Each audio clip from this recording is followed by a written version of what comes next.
The Confidence Myth, Part 1. The Lie of Fake It Till You Make It. Hello, and welcome to the real conversation about confidence, the one you're not having on social media. For years, we've been handed a simple, shiny mantra. Fake it till you make it. It sounds great, doesn't it? Put on a power suit, use a deeper voice, stand tall, and poof, you're confident. We treat confidence like an external costume we can simply put on. But if that advice actually worked, wouldn't everyone be genuinely confident by now? The truth is, this mantra is, at best, a short-term trick for a single presentation, and at worst, a recipe for profound social anxiety and fraudulence. Think about the last time you tried to fake confidence. You probably spent the entire time in your head. Am I standing straight enough? Did I use the right hand gesture? I hope they don't see how nervous I am. Instead of connecting with the person in front of you, you were locked in a desperate, internal performance review. That's not confidence. That's exhausting self-monitoring.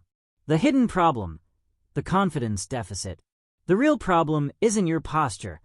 It's what renowned vulnerability researcher Brené Brown calls the confidence deficit. We think confidence comes from external validation, from being praised or promoted. The uncomfortable truth is, true social confidence comes from self-acceptance and grounded self-worth. The world is screaming at you to be more outgoing, more successful, more loud. But what if the path to social ease is actually about being more honest? This audiobook will dismantle the confidence myth and show you the only durable way to become comfortable in any social setting, by building your skills from the inside out through authentic connection, not performance.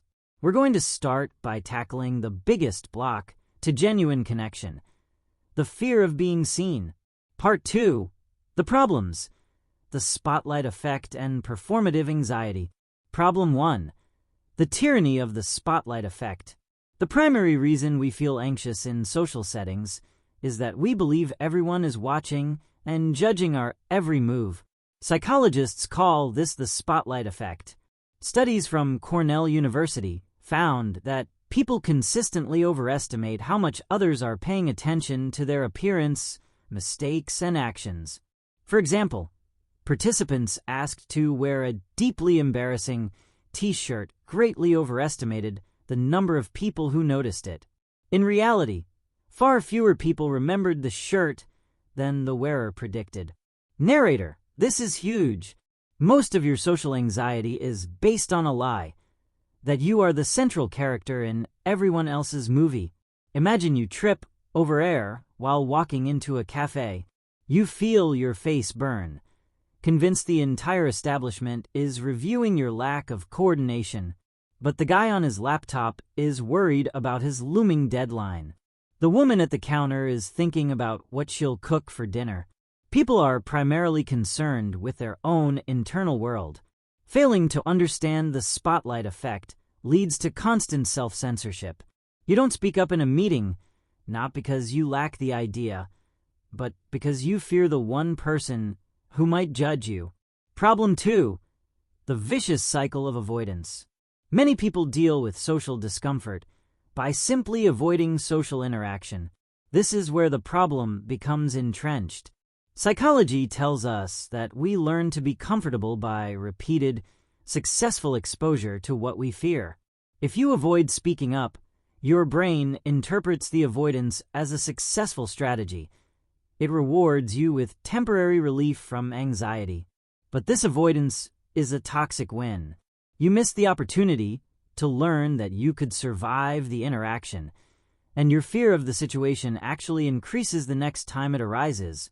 The truth is, that fleeting moment of relief you get when you cancel plans is costing you your social growth capital. You are conditioning your brain to see people as a threat rather than a source of joy and opportunity. Problem 3, the low vulnerability trap. When we only present our best selves, the perfect resume, the flawless date story, we activate the low vulnerability trap. If someone likes the perfect you presented, You now have to work tirelessly to maintain that fake persona. You constantly fear exposure, meaning you can never truly relax around them. If they don't like the perfect version of you, you feel profoundly rejected because you risked your most highly polished shield. True social skill is not the ability to impress people. It is the ability to relax and let people impress you. And you can't relax if you're wearing a mask. Part 3. The productive payoff. Building authentic social competence. The path to lasting social confidence bypasses the fake armor entirely. It focuses on 2 core principles. Shift your focus and embrace practical vulnerability. Principle 1. Shift your focus from self-monitoring to service. The moment your brain starts its internal performance review, how am I doing? You must interrupt it and shift your entire attention outward. Actionable tactic. The curiosity filter. Instead of walking into a room thinking, how can I look smart? Ask yourself, how can I be genuinely curious about the person in front of me?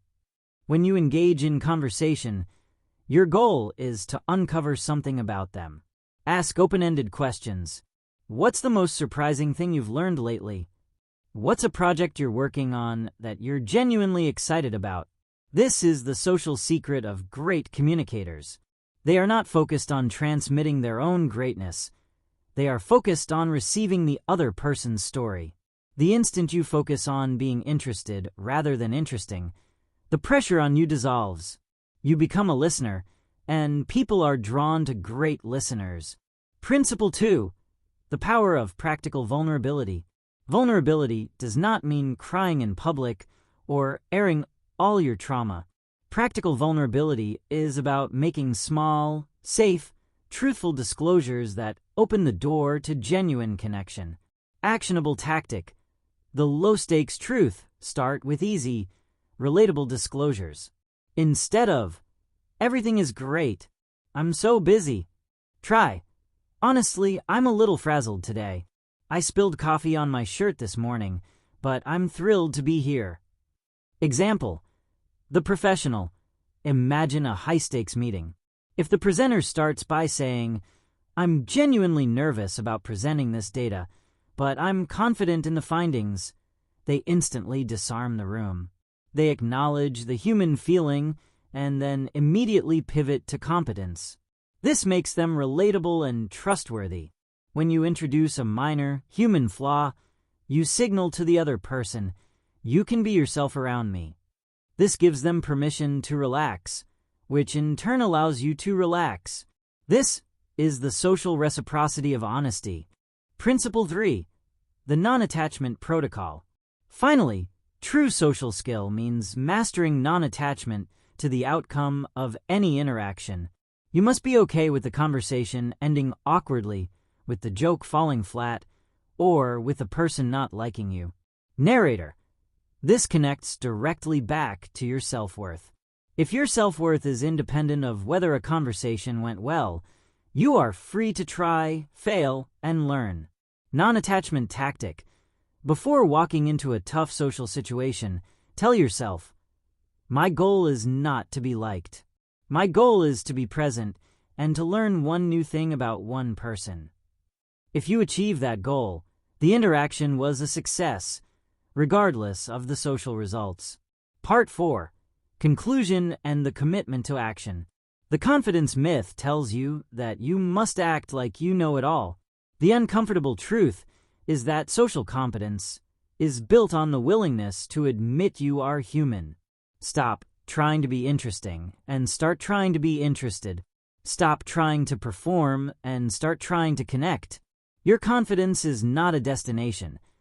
It's a byproduct of consistently showing up as your honest, imperfect self and prioritizing the connection over the performance. Your commitment starting today is this. Drop the mask. In your next social interaction, intentionally disclose one small, low-stakes truth about yourself, e.g., I'm new here. I'm a bit nervous. Be the investigator. Focus 90% of your energy on asking the other person questions about their world. See how much lighter, more real, and more rewarding the conversation felt, simply because you stopped trying to manage the spotlight. The greatest social skill is authentic vulnerability.